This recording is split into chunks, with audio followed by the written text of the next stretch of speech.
Shalom, saudara-saudari yang terkasih di dalam Tuhan kita Yesus Kristus. Saya mengucapkan salam buat saudara-saudari dimanapun berada. Tuhan Yesus memberkati. Jumpa lagi dengan saya Yeski.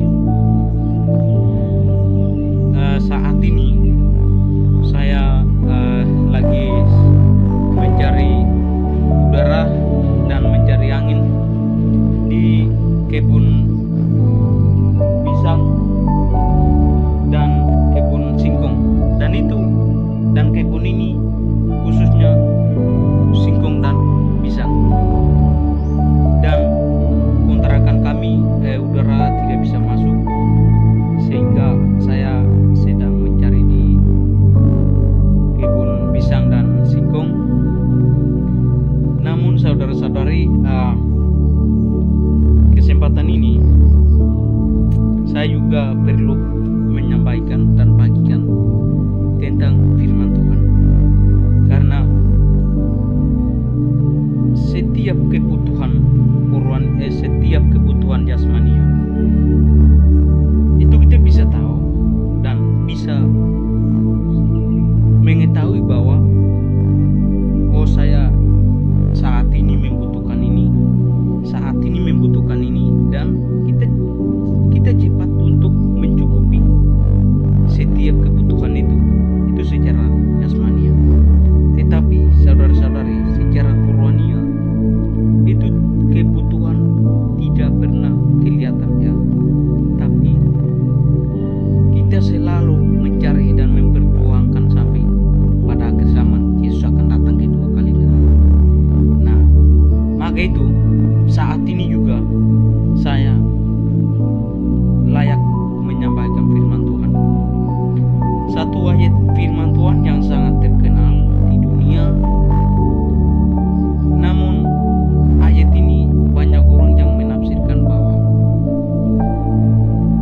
ini bukan secara rohani tapi secara jasmania.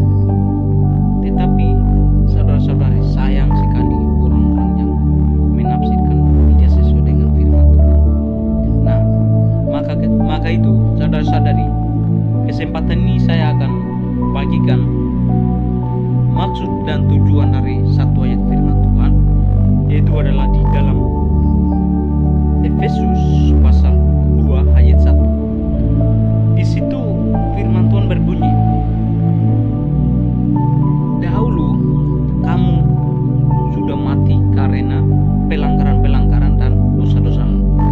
Nah, firman Tuhan menunjukkan bahwa kita sudah mati karena pelanggaran-pelanggaran dan dosa-dosa kita, ya. Nah, di dalam ayat ini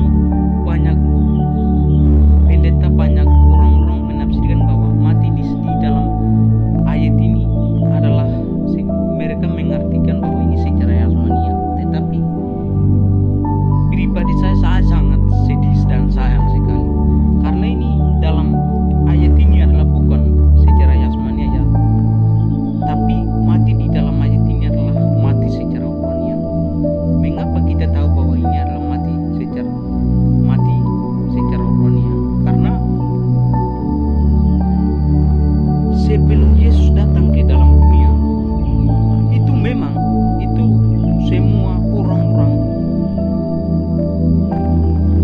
itu juga memang hidup, ya, itu hidup. Tapi secara rohania itu sudah mati secara total, ya.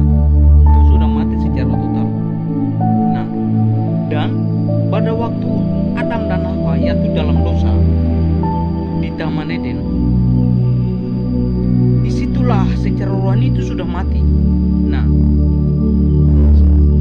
pada waktu Allah menciptakan manusia di Taman Eden, lalu menembakkan mereka di Taman Eden itu, lalu Tuhan menaruh perintah, yaitu adalah perintah yang larangan, ya, yaitu Allah berfirman, "Setiap pohon dalam taman ini boleh kamu memakannya, tetapi di tengah-tengah buah-buah ini janganlah engkau memakannya, sebab pada hari engkau memakannya pastilah engkau mati. Ya. Nah, jadi pastilah engkau mati di situ bukan mati secara yasmania, tapi mati secara rohania. Mengapa kita tahu bahwa itu mati secara rohani?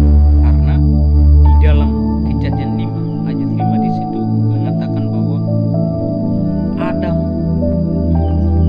mati ketika dia mencapai berumur 930 tahun.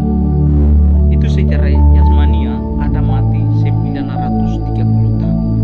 Maka kita tahu bahwa itu di dalam Kejadian pasal 2 ayat 17 itu adalah bukan mati secara yasmania tapi secara rohani. Nah, sambungan dari itu, dari kematian itu, lalu Paulus menuliskan di dalam Efesus pasal 2 ayat 1, di situ mengatakan bahwa kamu dahulu sudah mati karena pelanggaran-pelanggaran dan dosa-dosamu. Nah, jadi kita sudah mati dalam secara rohani. Namun bagaimana cara menghidupkan itu adalah Allah mengutus anaknya ke dalam dunia untuk menghidupkan secara rohani. Nah, yang hanya menghidupkan secara rohani itu adalah hanya melalui Yesus Kristus. Jadi, saudara-saudari, percayalah dan menerima Yesus Kristus adalah sebagai Tuhan dan Juru Selamat Anda, dan Kristuslah yang menjadi pengharapan, dan Kristuslah yang menjadi keyakinan di dalam Dia, dan Kristuslah menjadi fondasi dalam hidup kita, karena Dialah layak disembah, karena Dialah Raja di atas segala raja, karena Dialah Bapa di atas segala Bapa. Maka melalui kita beriman dan percaya dan menerima Yesus Kristus itulah secara rohani kita yang sudah mati itu menghidupkan. Tetapi bagi orang-orang yang tidak menerima Yesus dan belum percaya Yesus, itu adalah secara rohani sudah mati walaupun dia hidup, tapi itu hanya secara yasmania saja dia hidup, namun secara rohani sudah mati. Karena yang menghidupkan secara rohani kita adalah melalui Yesus Kristus dan melalui menerima dan percaya di dalam Yesus Kristus.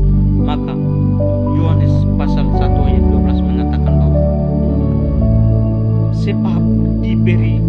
sebab semua orang yang menerima dan percaya kepada Yesus Kristus menjadi anak-anak Allah, yaitu adalah orang-orang yang percaya di dalam namanya, yaitu Yesus Kristus. Maka itu, jikalau kita percaya di dalam Yesus Kristus,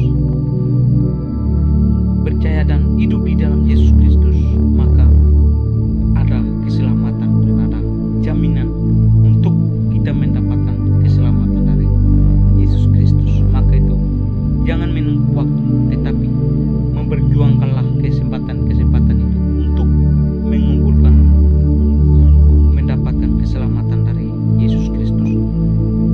Dan saudara-saudari, kesempatan itu adalah paling berharga bagi hidup kita. Kita harus memperjuangkan kesempatan-kesempatan itu dengan sungguh-sungguh dan sebaik-baiknya. Biarlah kehidupan kita ini jangan menjadi kesia-siaan, tetapi kehidupan kita ini menjadi sangat berguna untuk kita mendapatkan kerajaan Allah yang sesungguhnya. Salam, Tuhan Yesus memberkati saudara-saudari sekalian.